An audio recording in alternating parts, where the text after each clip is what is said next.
시청자 여러분 안녕하십니까? 뉴스 현장 시작합니다.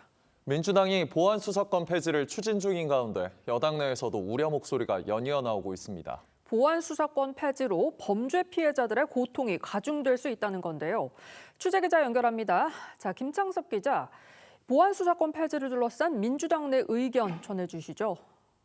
네, 국회 법사위 소속인 김남희 민주당 의원은 SNS를 통해 사회적 약자들의 피해가 없는 형사사법제도 개편이 반드시 필요하다고 밝혔습니다. 그러면서 여성 단체들과의 간담회 내용을 소개했는데요. 간담회 자리에선 경찰 수사에 대한 신뢰가 없는 상황에서 견제 장치가 없어지는 것에 대한 우려가 크다는 의견이 나온 것으로 전해졌습니다.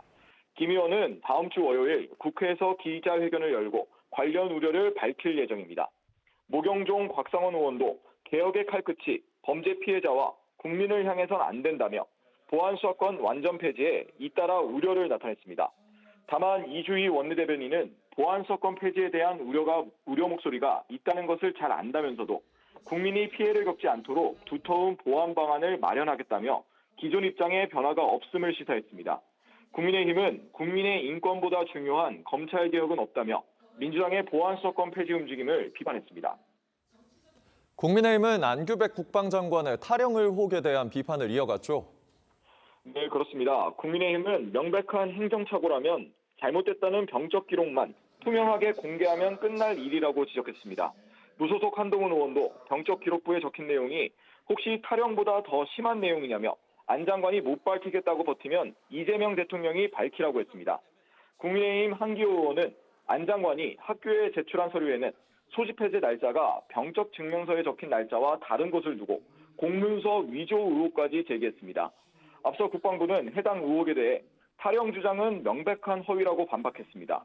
병적 기록을 공개하지 않고 있다는 지적에 대해선 40년 전 잘못된 기록을 공개하면 오해를 키울 수 있다며 안 장관 퇴임 이후 정정 조치를 하겠다고 했습니다. 지금까지 정치부에서 전해드렸습니다. 자, 주말을 달구는 정치권 쟁점들 하나하나 짚어봅니다. 김진욱 전 더불어민주당 대변인, 김기흥 국민의힘 미디어 대변인, 임주혜 변호사 나오셨습니다. 안녕하세요. 안녕하세요. 자, 최근 증시가 크게 출렁이면서 주식시장이 도박판이 됐다는 지적까지 나옵니다. 특히 삼성전자, SK하이닉스의 단일 정보 레버리지 ETF가 이 변동성을 키웠다는 비판도 나오는데요. 김용범 정책실장은 제도 보완 가능성을 언급하면서 한 발 물러서는 모습입니다. 하지만 김 실장 지시로 도입된 만큼 먼저 책임부터 따져야 하는 거 아니냐 이런 지적도 나오거든요. 어떻게 보십니까? 이게 보면 이제 금융위원장이 이런 얘기를 했습니다. 레버리지 단일 종목 ETF 관련해 가지고 누워서라도 다 말렸어야 되는 거 아니냐 그런 후회와 어떻게 보면 책임론을 얘기했는데 이 부분에 대한 지시를 누가 했느냐 김용범 정책실장이 했습니다. 그게 이재명 대통령의 의중에 반해서 했겠습니까? 저는 이재명 대통령이 지시할 가능성이 있다. 왜냐하면 누구보다도 본인이 주식을 잘한다고 말을 많이 말씀하셨잖아요. 네. 그렇기 때문에 저는 이게 단순히 김용범 정책실장의 문제냐. 저는 이재명 대통령이 이 일련의 흐름에 대해서 책임을 져야 된다고 보고 있고요. 무엇보다도 코스피가 일종의 이제 도박판이 됐다 그런 지적도 있지만 오징어 게임이라는 얘기까지 있습니다. 예.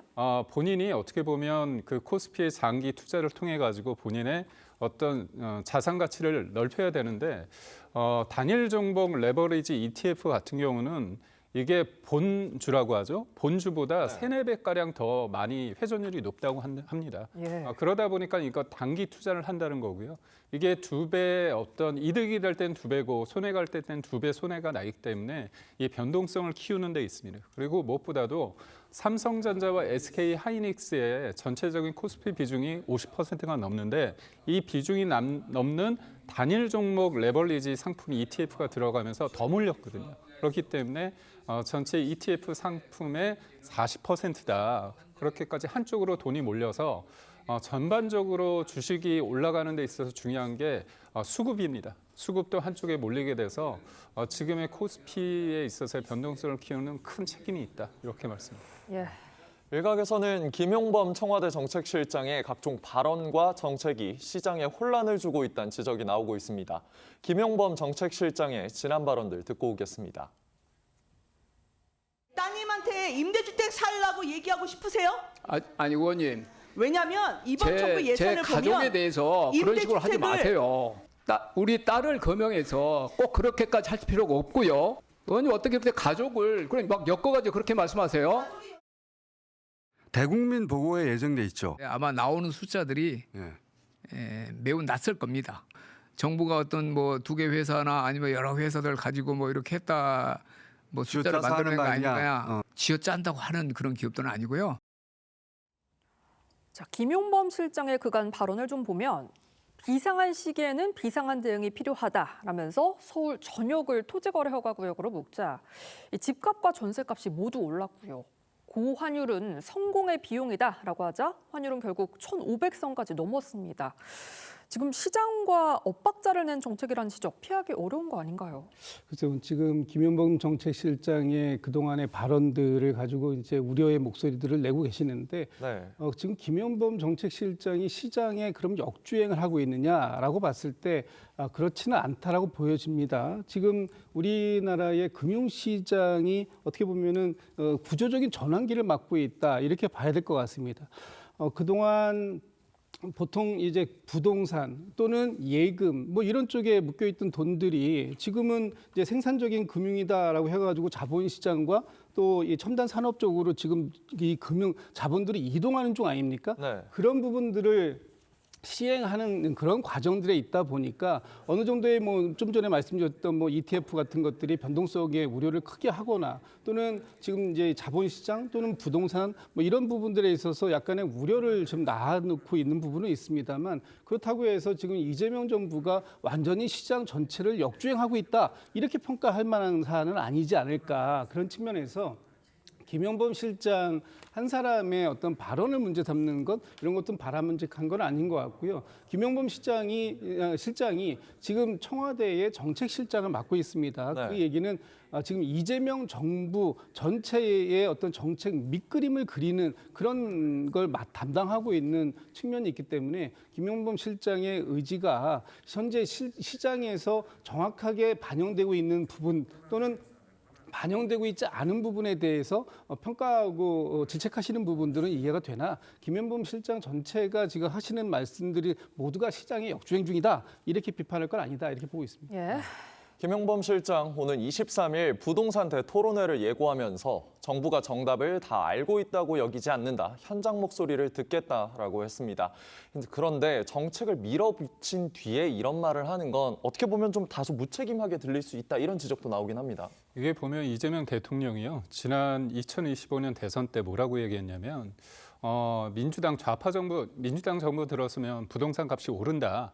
나는 세금으로 집값을 잡지 않겠다. 난 달리하겠다. 이런 말씀을 하셨습니다. 그런데 네. 김용범 실장이 그 이후에 뭐라고 얘기했냐면 세금으로 집값 잡지 않다는 약속은 공약이 아니고 후보 시절 그냥 하신 말씀이다. 이런 얘기를 했습니다. 네네. 그러면 그때 유권자에 대해서 이재명 대통령 거짓말한 겁니까?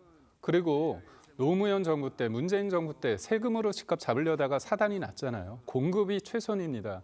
그런데 이 부분에 대한 방점이 없었어요. 아예 없지는 않았습니다. 97 대책이 대출 규제고요. 627 대책이 네. 대출 규제고 97 대책이 어떻게 보면 100만 가구 이상을 공급한다고 했는데 네. 이게 시장에서 믿지 않는 겁니다. 그러다 보니까 이재명 정부에서는 자꾸 세금을 통해서 수요를 억제하는 정책으로 이어지고 있는데 이 부분에 대해서 집값만 오른 게 아니라 전세도 오르고 있고 월세도 오르고 있습니다. 이 부분에 대해서 저는 이재명 정부가 이번에 서울시장 선거를 통해서 부동산 민심을 본인들이 엄중하게 받아들여야 됩니다. 그럼에도 불구하고 본인들은 고하겠다는 생각이고요.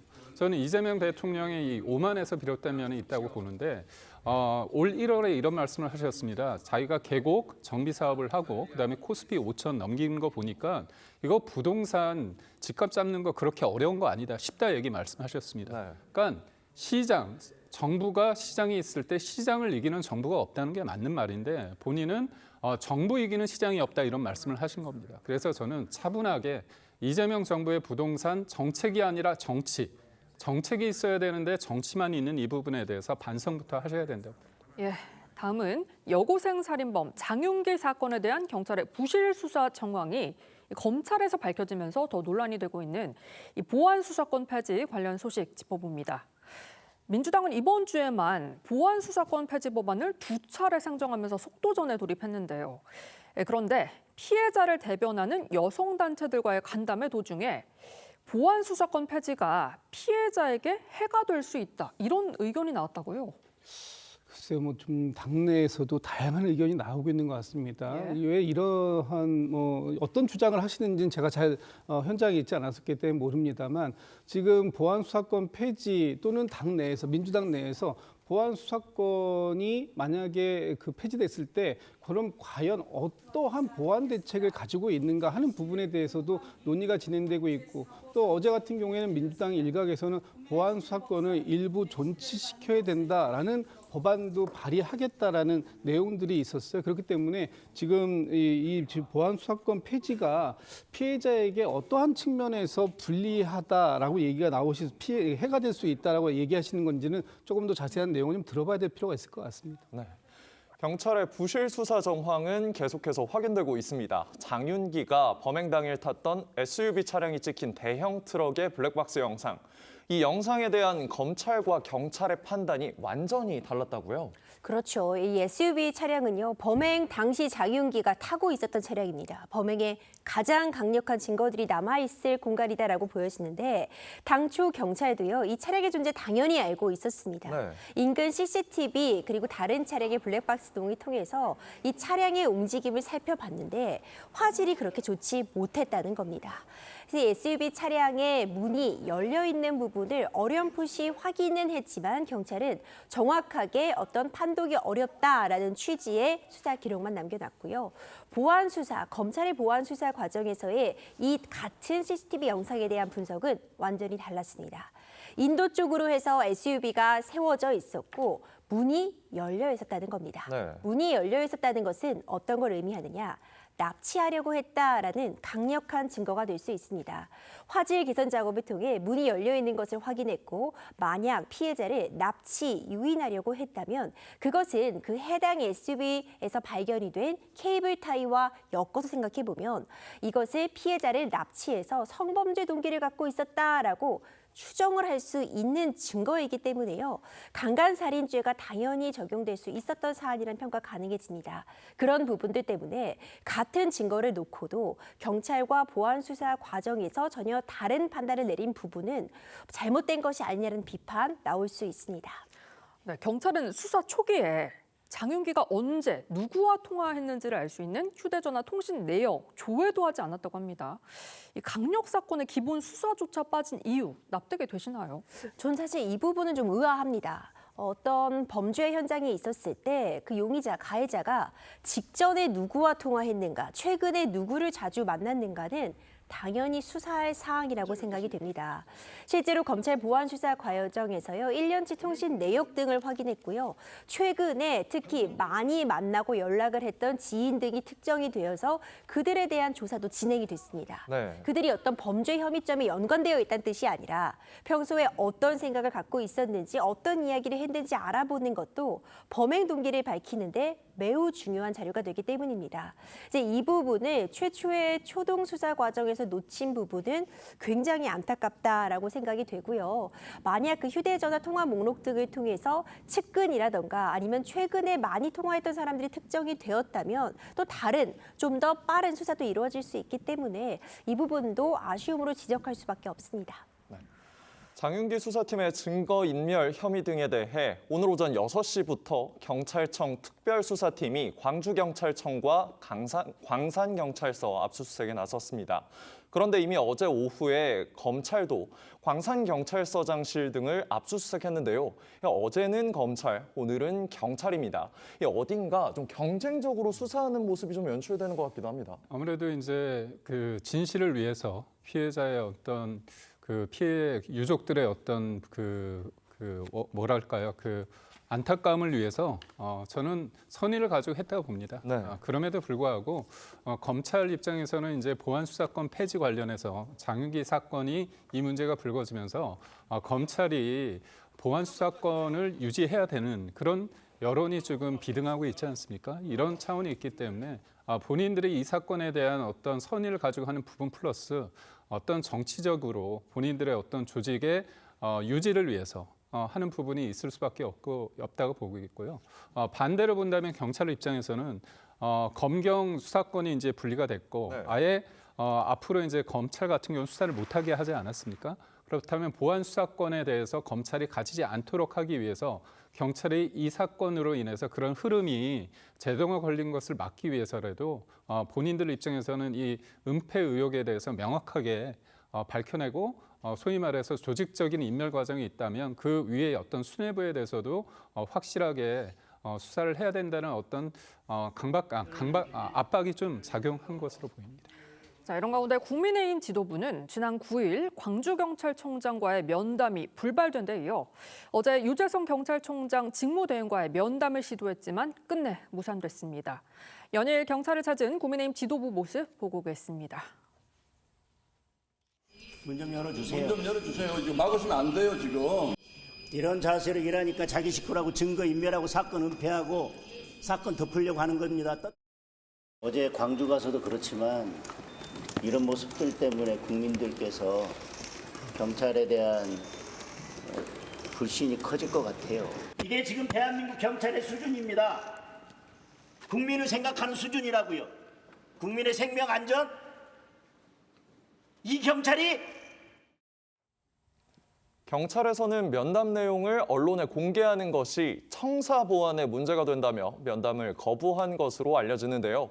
광주경찰청장에 이어 경찰청장 대행까지 경찰이 연일 면담을 거부하는 모습, 이 국민들은 좀 어떻게 볼 거라고 생각하세요, 변호사님? 정말 안타깝습니다. 앞서 살펴봤던 것처럼요. 이제 와서 경찰 내부적으로 부실 수사 있었던 것 아닌지 살펴보겠다고 경찰도 압수수색 나서고 검찰도 압수수색 나서잖아요. 네. 그리고 뭐가 문제 있는지 알아보겠다며 국회의원들도 연일 경찰에 대해서 강도 높은 비난 이어가고 있는데요.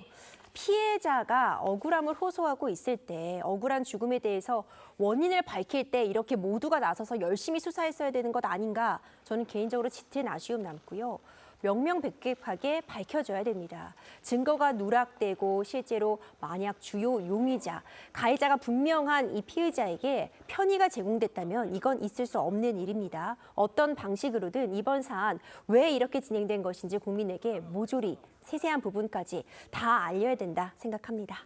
자, 안규백 국방부 장관의 탈영 의혹 논란도 짚어보겠습니다. 야권에서는 떳떳하면 병적 기록을 공개하라라고 공세를 이어가고 있는데요.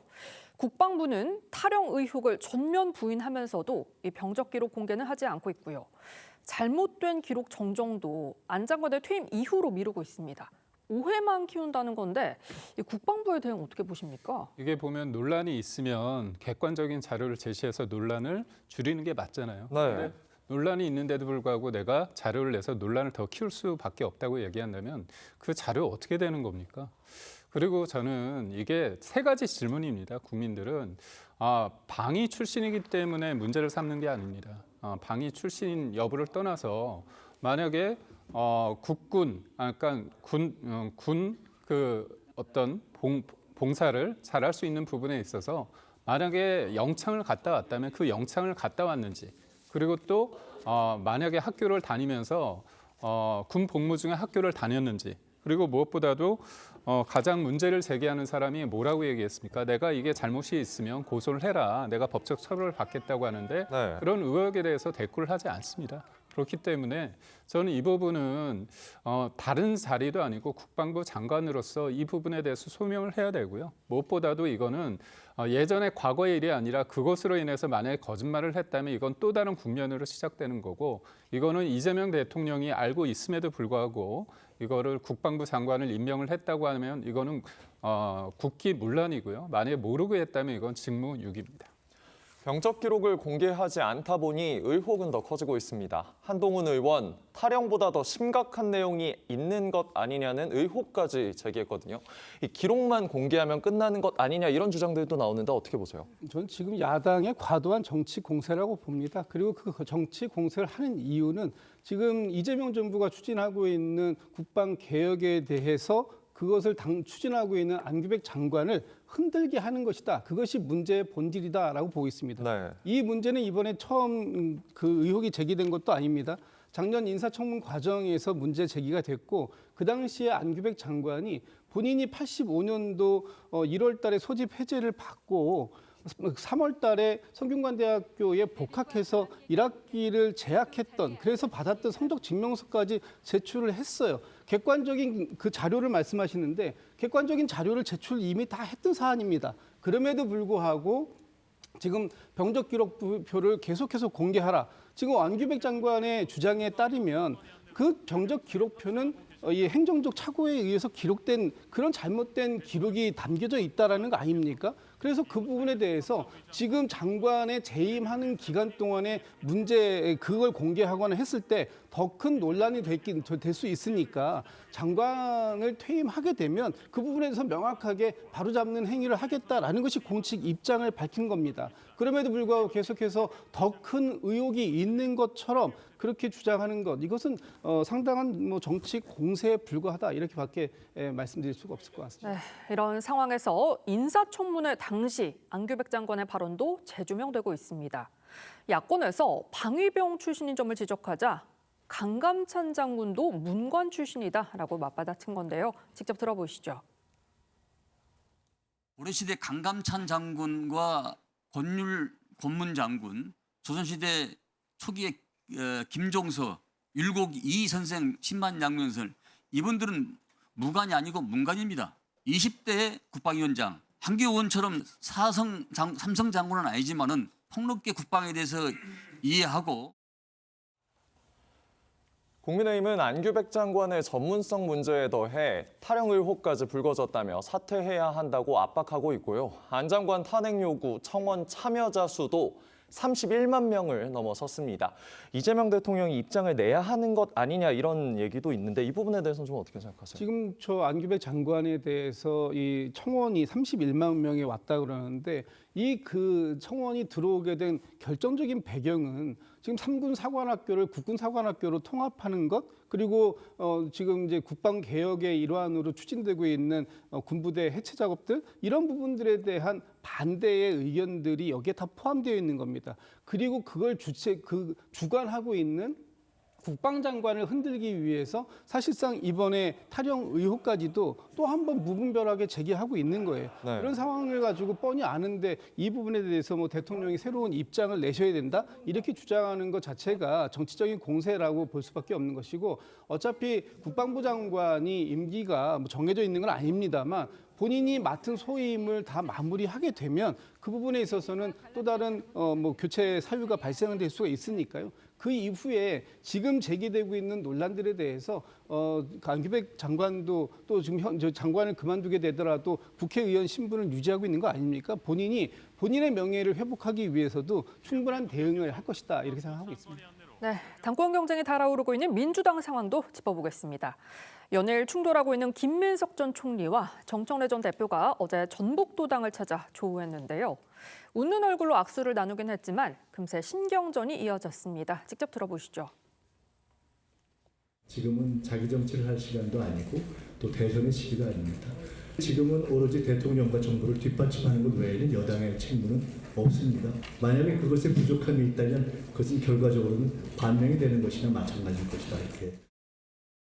한 번도 당을 떠난 적이 없고 억울한 컷오프 됐어도 당을 위해서 헌신했고 전국을 지원위세 다녔던 제가 적임자다 저는 그렇게 생각합니다. 분열의 언어, 멸칭의 언어, 조롱을 가지면 안 됩니다.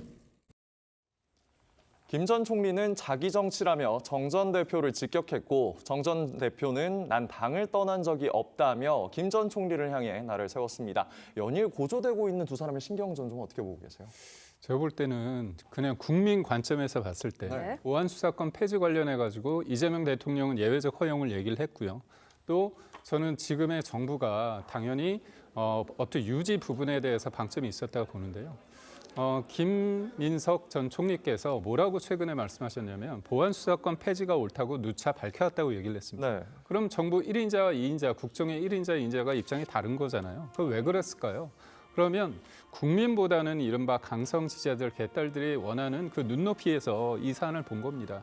자기 정치를 과연 누가 했느냐 이 부분이 있는 것 같고 정청래 전 대표 입장에서는 아무래도 김민석 전 총리의 어떤 보면 노무현 전 대통령 그 당시에 정몽준 후보와의 어떤 단일화 과정에서 당을 탈당한 전력 이 부분에 대해서 본인은 계속 어려움이 있어도 고수를 했다. 이 당이 남았다. 하지만 저쪽은 이른바 철새 정치인 아닌가. 이 부분에 대해서 당을 지켜온 노무현 그리고 문재인, 이재명 정부에 이렇게 있었던 민주당 전통적인 지지자들에게 어필하는 게 아닌가 싶습니다. 예, 또 눈에 띄는 게 있습니다. 정청래 전 대표에게 힘을 실어주고 있던 김어준 씨가 김민석 전 총리를 자신의 유튜브 방송에 초대를 하고 또 계엄 당시 김 전 총리 모습이 담긴 CCTV까지 공개하며 힘을 보탠 건 역시 화제가 되고 있는데요. 지금 일각에서는 김어준 씨가 정 전 대표의 등을 돌렸다. 이런 말까지 나오는데 어떻게 해석을 하시나요? 글쎄요, 잘 모르겠습니다. 한 번의 인터뷰로 어떤 인터뷰어의 스탠스가 변화가 있었는지에 대해서 평가하는 건 좀 너무 이르다 이런 생각이 들고요. 네. 앞으로 계속해서 이어지는 인터뷰나든지 아니면 발언의 수위들 이런 걸 통해서 평가를 해볼 여지는 남아있다라고 보여지고 이번에 김민석 전 총리의 12.3 비상계엄 당시의 어떤 행적 이 부분에 대해서 국회 CCTV를 이제 본인의 인터뷰 과정에서 틀어준 것 이것은 너무나 명백한 당시의 행적이 나와 있음에도 불구하고 그것을 외면한다고 했을 때 오히려 그 폭풍을 다른 어딘가에서 또 그런 영상이 나왔다고 한다면 그것을 오히려 내가 먼저 틀고 내가 먼저 그런 부분들을 해소시켜주는 게 이번 경선 과정에서의 공정성을 나는 유지하고 있다. 이런 모습을 보여주는데 도움이 되는 측면이 있었던 게 아닌가 저는 개인적으로 그렇게 해석하고 있습니다. 네, 지금까지 정치권 쟁점 짚어봤습니다. 오늘 말씀 여기까지 듣겠습니다. 감사합니다. 감사합니다.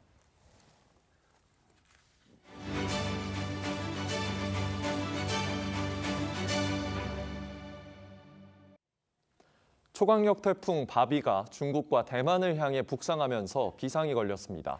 필리핀에선 산사태가 발생해 15명이 숨졌고 대만과 일본에서는 항공기와 선박 운항도 중단됐습니다. 이정민 기자입니다. 산사태 토사 속에서 필사적으로 생존자를 수색합니다. 태풍 바비가 휩쓸고 간 필리핀 민다나오 섬에선 폭우로 산사태가 발생해 15명이 숨지고 6명이 실종됐습니다. 필리핀과 괌, 로타 등 남태평양 섬들을 초토화시킨 태풍 바비의 북상에 동아시아 각국도 비상입니다. 최대 풍속 시속 약 170km, 1995년 이후 가장 센 태풍 소식에 대만은 초비상입니다. 최대 1m 폭우까지 예보됐고 사재기로 상점 진열대는 텅텅 비었습니다. 赶快趁这个目前的上班时间，赶快过来看一下菜，这样。因为通常像以前，如果是下班时间，可能6、7点的话，那你过来看，基本上都是被扫光。 수도 타이베이와 TSMC 본사가 있는 신주 등 지자체 10여 곳은 관공서와 학교가 문을 닫고 증권거래소도 휴장했습니다. 주요 항공편 취소와 주민 대피도 잇따랐습니다. 일본 역시 오키나와 등의 대피령과 함께 최고 등급의 경계령이 내려졌습니다. 明日11日にかけて暴風、高波、土砂災害、低い土地の浸水、河川の増水や氾濫、高潮に厳重な警戒が必要だと考えております。 50가구가 정전됐고 항공편과 선박 운항도 중단됐습니다. 태풍 바비는 오늘 대만과 일본 오키나와 해상을 거쳐 내일 중국 푸젠성 북동쪽 대륙에 상륙할 전망입니다. 앞서 태풍 마이삭으로 40여 명이 숨진 중국은 복구를 채 마치기도 전에 또 다른 대형 악재를 맞게 됐습니다. TV조선 이정은입니다. 밤사이 미국 나스닥 시장에 대비한 SK하이닉스 주가가 공모가 대비 13% 넘게 급등했습니다. 상장식에 직접 참석한 최태원 SK 회장은 공급 과잉은 없다고 자신감을 보였습니다. 이나라 기자입니다.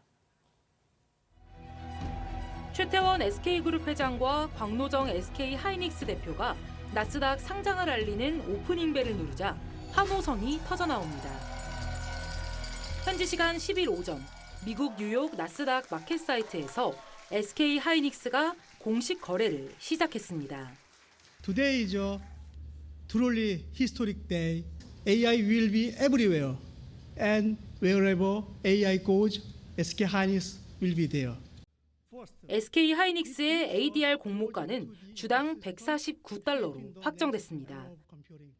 우리 돈으로 약 40조 원을 조달하게 되는데 미국 증시에 상장한 외국 기업 가운데 중국 알리바바를 뛰어넘는 역대 최대이고 미국 증시 전체로도 스페이스 X에 이은 두 번째 규모입니다.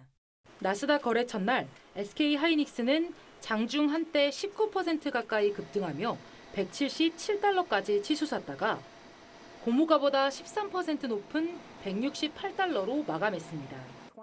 최태원 회장은 상장 행사 후 현지 언론과의 인터뷰에서 15년 전 하이닉스 인수 이후 오랫동안 기다려온 꿈이 이루어졌다며 HBM 수요 둔화 우려에 자신감을 보였습니다. We are in the AI era. Well, everybody expected more chips, and even I announced that we're going to double up our capacity within 5 years.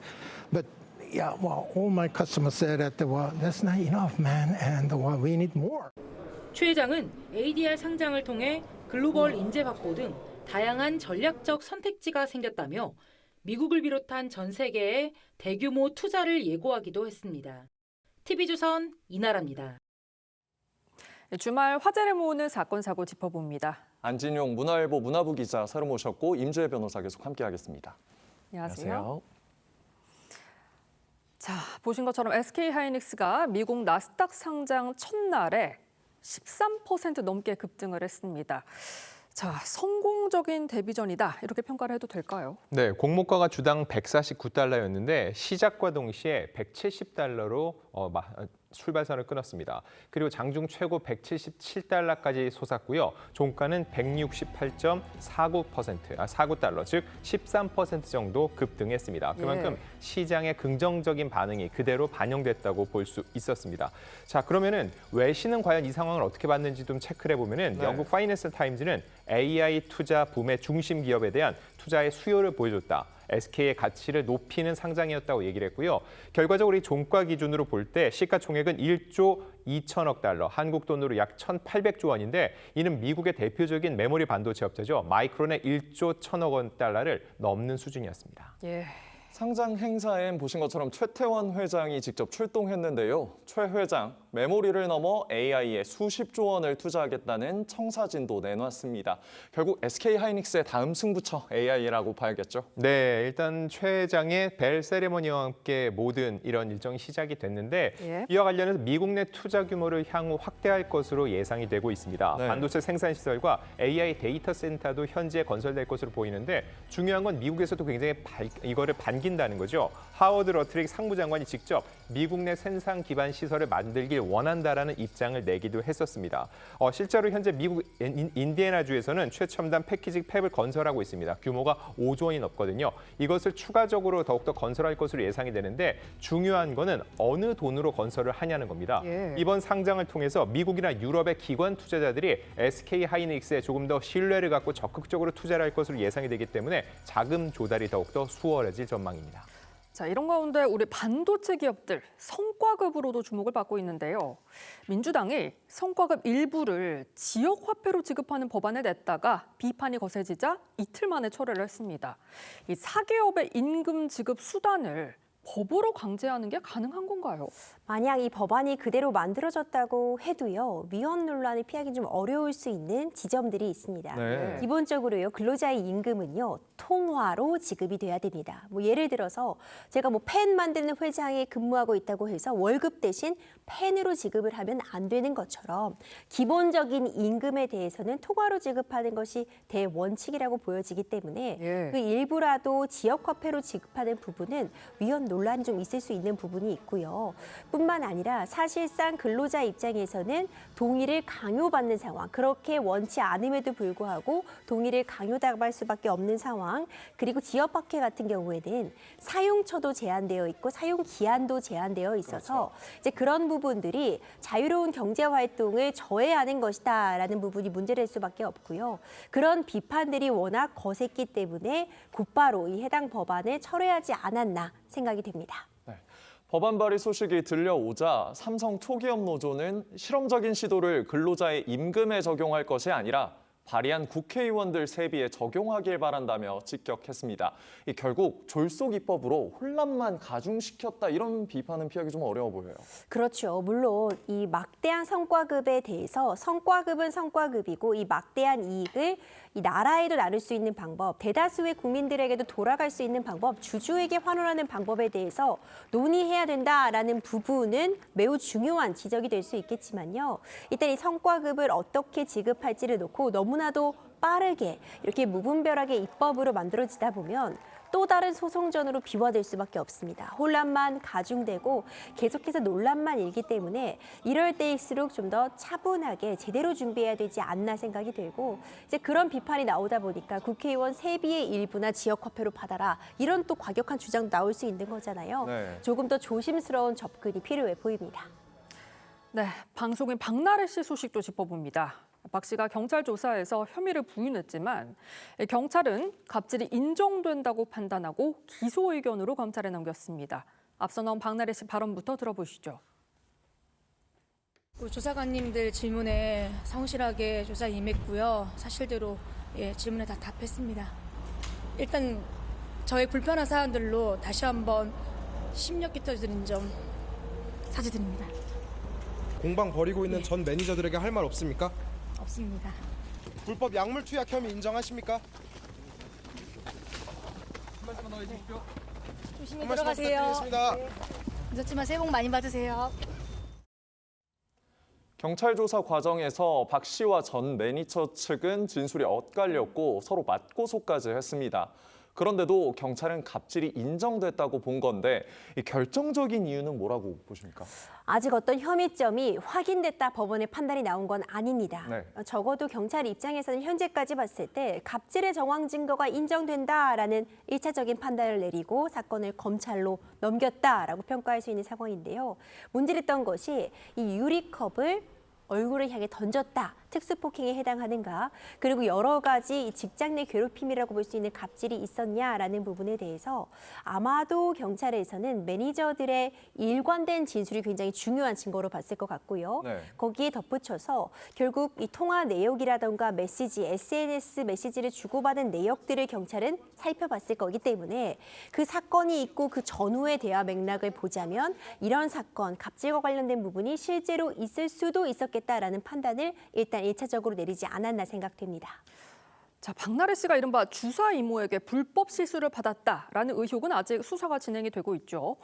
이 부분은 혐의 입증 가능성 어떻게 보시나요? 그러니까 이번에 검찰로 송치된 부분은 직장 내 괴롭힘, 일명 갑질 논란과 이제 특수 폭행 부분, 정보통신망법상 허위 정보를 공시했다 같은 부분이고요. 아직 이 일명 주사 이모 논란은 수사가 진행 중입니다. 어떤 결론을 내리지 않은 건데 일단 참고인들이나 아니면 각종 문제가 되고 있는 사람들에 대한 조사는 마쳤고 실제로 그런 약물들을 대리 처방 받았는지 무자격자로부터 도대체 어떤 시술을 받은 건지에 대해서는 좀 더 수사가 필요한 상황인가 봅니다.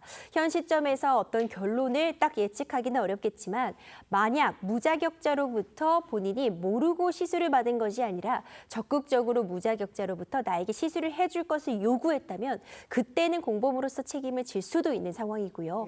대리 처방 같은 부분은 굉장히 중하게 다뤄지는 부분이기 때문에 혐의가 있다면 이 부분도 형사 책임을 피하기 어려운 그런 상황입니다. 주사 이모 논란에 샤이니 키와 유튜버 입짧은 해님까지 연루된 사실이 알려지면서 활동을 중단했었는데요. 최근 키 씨는 복귀를 했고요. 입짧은 해님 목격담도 알려지면서 이 박나래 씨의 복귀 시점에도 관심이 쏠리고 있습니다. 어떻게 판단하세요? 일단 두 사람 같은 경우는 이 논란이 불거지고 약 6개월 만에 활동을 재개한 상황인데요. 샤이니 같은 경우는 이게 왜 가능했냐면은 개인 활동이라기보다는 팀 활동입니다. 이 개인이 아니라 샤이니 mem버로서 앨범을 내고 또 무대에 서고 있다는 거죠. 결과적으로 볼 때 범대중보다는 이 팬덤 기반 활동을 하고 있다고 볼 수 있습니다. 입짧은 햇님 같은 경우도 유튜버로 그동안 먹방 유튜버로 활동을 했었죠. 그런데 최근에 경기 파주시에 애견 카페를 인수해서 운영 중이다라는 소식이 전해졌었는데 이 역시 미디어를 통한 공공연한 노출은 아니기 때문에 개별적인 활동을 이어가는 거라 볼 수 있죠. 하지만 박나래 씨 같은 경우는 상황이 좀 다릅니다. 왜냐면은 앞선 두 사람 같은 경우는 어떤 이런 법적 절차를 밟고 있거나 사법 판단을 기다리고 있는 상황은 아니라는 거죠. 그래서 이미 사과를 사과를 했고 어느 정도 자숙 시간을 거친 후에는 개별적인 활동을 하고 있는데 지금 이제 박나래 씨는 검찰로 이 사안이 넘어갔다는 거죠. 게다가 또 기소 의견이기 때문에 입지가 더 좁아졌다고 볼 수 있습니다. 또한 이 재판을 받은 후에도 실제로 무죄가 나왔을 경우에는 활동이 좀 더 빨라질 수 있지만 만약에 집행유예가 나온다. 이 경우에는 집행유예 기간이 끝날 때까지 활동이 더욱더 어려울 수 있다는 겁니다. 그리고 이번 아직까지도 불법 시술에 대해서는 판단이 나오지 않았지만 앞선 여러 상황들에 대해서 이 특수폭행 부분이 가장 중요하다고 볼 수 있는데 특수폭행 같은 경우는 벌금형이 없습니다. 징역형까지 처해질 수 있는 사안이기 때문에 굉장히 무겁게 받아들일 수밖에 없고요. 관련해가지고 직접적으로 박나래 씨가 직접 그 매니저를 향해서 던졌다라는 건 확인되지 않았습니다. 다만 여러 가지 정황들, 특히 이 진단서가 제출됐는데 진단서 내용에는 분명히 다쳤다는 내용이 포함이 돼 있는데 그 다친 게 박나래 씨에 의해서 다친 거다. 이것까지 진단서에는 나와 있지 않거든요. 경찰 조사에서 그 부분을 어느 정도 들여받아 봤는지 그리고 경찰이 이렇게 검찰로 보낸 내용을 검찰이 어느 정도 신빙성 있게 받아들일지 여부가 향후 재판 과정에서 굉장히 중요한 쟁점이 될 것으로 보입니다. 다음 소식입니다. 이른바 무섭노 발언으로 정치권까지 들썩이게 하며 논쟁의 중심에 섰던 걸그룹 리센느가 선배 걸그룹 카라 노래죠. 프리티걸로 컴백을 했는데요. 공교롭게도 노노노노라는 가사가 삽입된 곡이라서 또 한 번 화제를 모았습니다. 영상으로 먼저 보시죠. 무섭노. 엄청 오래부터 무서워. 맛있노.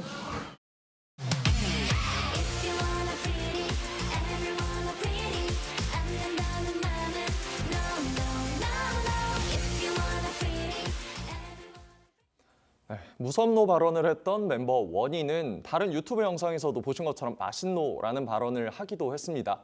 컴백곡 가사도 그렇고 논란에 크게 흔들리지 않고 이 논란 자체를 그냥 정면 돌파하겠다 이렇게 좀 봐야 될까요? 일단 논란이 커졌는데 결과적으로 볼 때는 리센 원희에 대한 대중적 반응은 따뜻한 편입니다. 이건 너무 몰아가는 게 아니냐라고 했는데 왜냐하면 대중들은 합리적으로 맥락을 봤다는 거죠. 방금 이 노노노노가 들어가는 노래를 이 시기에 발표하는 게 이거 역시 부적절한 거 아니냐라고 일각에서 주장할 수 있는데 정확한 맥락을 봐야 되는 거 이 노래는 2008년에 선배 걸그룹 카라가 발표한 노래를 리메이크했다는 거죠. 즉 그렇기 때문에 이 노래를 이 시점에 원래 준비했던 노래인데 발표했는데 노가 들어간다는 이유로 문제 삼는 것 자체가 말이 안 되는데 만약에 문제 삼는다면 이거 역시 무섭노가 문제가 됐다고 얘기하는 것과 같은 맥락이 될 수 있다. 대중들은 이렇게 판단을 하고 있는 것으로 보입니다. 즉 의도성이 없는데 마치 거기에 의도가 있는 것처럼 누군가 공격을 한다면 그런 공격을 하는 사람이야말로 어떤 의도를 갖고 있는 게 아니냐. 그리고 이게 정치권 공방으로 번지고 있으면서 오히려 원희에 대한 여러 가지 긍정적 여론이 형성이 됐던 거죠. 그러다 보니까 이들이 2년 전 발표했던 노래 러브어택이라고 있습니다. 2년 전 발표한 노래가 그저께 음원 차트 1위에 올랐습니다. 즉 오히려 대중들은 이렇게 표적이 되고 있는 원희에 대해서 오히려 응원하는 차원으로 그들의 과거 발표된 음원을 더욱더 듣고 있는 상황이라고 볼 수 있습니다. 원희의 고향이자 리센느를 홍보 대사로 위촉하기도 한 경남 거제시도 시장에 직접 나서 공식 입장을 냈는데요. 이 표현은 경남 지역에서 일상적으로 쓰는 구어적 표현이다라면서 정치적 의도를 담아 해석하고 과도한 비난을 하는 행위는 자제해달라라는 겁니다. 이 논란이 일단락이 될까요? 당연히 일단락 돼야 된다고 생각합니다. 이 지역마다 고유의 이 어투를 갖고 있습니다. 이 끝자리를 노로 붙여서 발언한 이 발언 같은 경우에도요. 이제 해당 지역에서는 구어체로 일상적으로 사용하고 있다는 것이 이미 여러 가지 학자를 통해서도 그리고 실제로 확인이 되고 있습니다. 그렇다면 너무나도 무리하게 계속해서 이 논란을 키워가는 것은 옳지 않은 태도인 것 같고요. 오히려 이 논란 때문에 이 원희 씨는 마음고생을 했겠지만 그룹은 또 큰 인기를 얻어서 저는 개인적으로 그나마 다행이다라는 생각도 들고 이런 논란을 일부러 만드는 것은 좀 지양해야 되지 않을까 생각이 됩니다. 이런 가운데 노무현 재단 이사인 조수진 변호사가 무섭노를 일배식 표현으로 판단한 것에 대해 이해가 부족했다며 공개 사과했습니다. 해당 논란의 사태 이후 첫 사과 같은데 여기서부터 시작해서 앞으로 좀 사과 같은 것들이 이어질 가능성 좀 있다고 보세요? 일단 사과가 나왔다는 건 의미가 있습니다. 왜냐하면 오해는 할 수 있고 실수는 할 수 있습니다. 네. 중요한 건 그런 일이 발생했을 때 내가 이렇게 얘기를 했지만 그게 아니었다라고 바로잡는 과정이 있으면은 앞선 논란, 매듭도 풀 수 있다는 거죠. 그래서 조순진 변호사의 사과는 의미가 있다고 보는데 중요한 건 여기서 끝이 아니라는 겁니다. 맨 처음 이걸 누가 문제 삼았냐를 놓고 봤을 때는 한 방송사 PD가 문제 삼았었죠. 네. 거기서부터 꼬이기 시작을 한 건데 아직까지 그 부분에 대한 사과는 나오지 않고 있다는 겁니다. 즉 결자해지라고 하죠. 본인이 맨 처음 이런 얘기를 한 사람이 나의 발언 자체가 문제였다. 상황을 놓고 봤을 때 이거는 조금 더 실수에 가깝다라는 얘기가 나온다면은 이 상황이 매듭지어질 수 있는데 아직까지도 이런 결자해지의 자세가 나오지 않고 있기 때문에 계속 이 상황이 공전되고 있는 겁니다. 네, 다음 소식입니다. 최근 MZ세대 사이에서 여름 대표 과일 수박으로 통수박 아이스크림을 만들어 먹는 게 인기라고 하는데요. 영상 먼저 보시죠. 수박을 얼려야 돼요. 자기 전인데 얼른 얼려놓고 자보도록 하겠습니다. 퍼줄게요. 너무 예쁘다. 이 정도면 되겠지? 랩을 좀 씌워가지고 냉동실에 넣어둘게요. 꽁꽁 얼었어. 좋았어. 우유를 넣고 하면은 빙수가 된다. 질감 바뀐 거 보이지? 셔베트 됐어 지금. 오, 진짜 빙수가 됐어. 인간적으로 이거 만든 사람 상 주자.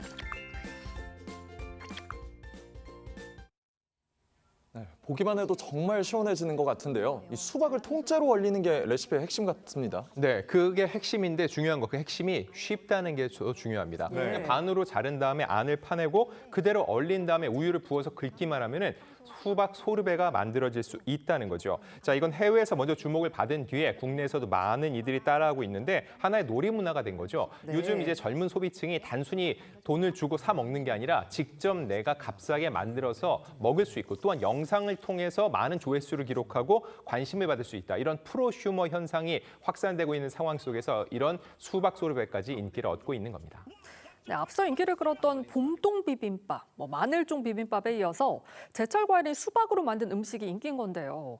요즘 젊은 세대들이 어르신들보다 제철 음식 더 잘 챙겨 먹는 것 같아요. 그렇습니다. 저도요, 직접 봄철에 봄동 비빔밥이랑 마늘종 비빔밥 만들어 먹어보고 스스로도 감탄하고 사진도 남겨놨거든요.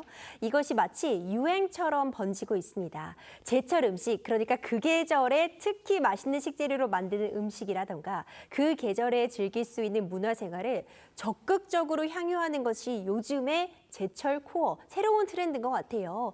저는 좀 긍정적이지 않나 생각이 되고요. 이런 문화로서 자리 잡다 보면 자연스럽게 소비도 진작할 수 있고 이 농산물 같은 부분도 인기를 끌 수 있다는 점에서 긍정적인 효과가 있지 않나 생각이 됩니다. 네, 이 제철 음식도 이제는 소비보다는 참여가 핵심이 된 것 같은데 MZ세대가 왜 이런 문화에 좀 열광하는 걸까요? 일단 이렇게 특정 계절에만 먹을 수 있는 음식을 맛있게 해서 먹는다. 제철 음식을 챙겨 먹는 거는 어르신들이 많이 한다고 생각했는데 요즘은 아니라는 거죠. 네. 특히 이 설문조사를 보니까 20대, 30대에서 무려 각각 64.5%, 60.5%로 전 연령 중 가장 많이 제철 음식을 챙겨 먹는다는 조사 결과가 나왔습니다. 이건 단순히 맛있는 걸 먹는다는 걸 떠나서 최근 트렌드 건강과 연결이 되고 있습니다. 요즘은 MZ세대들이 술자리를 줄이고 운동, 러닝 크루가 많이 된다고 하죠. 제철 음식을 챙겨 먹는 건 역시 건강을 챙긴다는 측면에서 굉장히 큰 의미가 있다고 할 수 있고요. 아까 말씀드렸던 이런 프로슈머, 내가 이걸 소비도 하지만 직접 생산자가 될 수 있다는 거죠. 즉, 내가 좋아하는 걸 직접 만들어 먹는다는 이런 문화 트렌드가 전반적으로 번지면서 MZ세대에서 제철 음식을 챙겨 먹자. 특히 이런 수박 소르베 같은 경우는 단순히 수박에 그치지 않고 멜론이나 다른 과일로 응용하는 것까지 보여주고 있거든요. 이걸 영상물로 담아서 모두가 공유하는 문화가 확산되고 있는 겁니다. 그렇군요. 네, 지금까지 화제 이슈들 짚어봤습니다. 두 분 말씀 여기까지 듣겠습니다. 감사합니다. 감사합니다.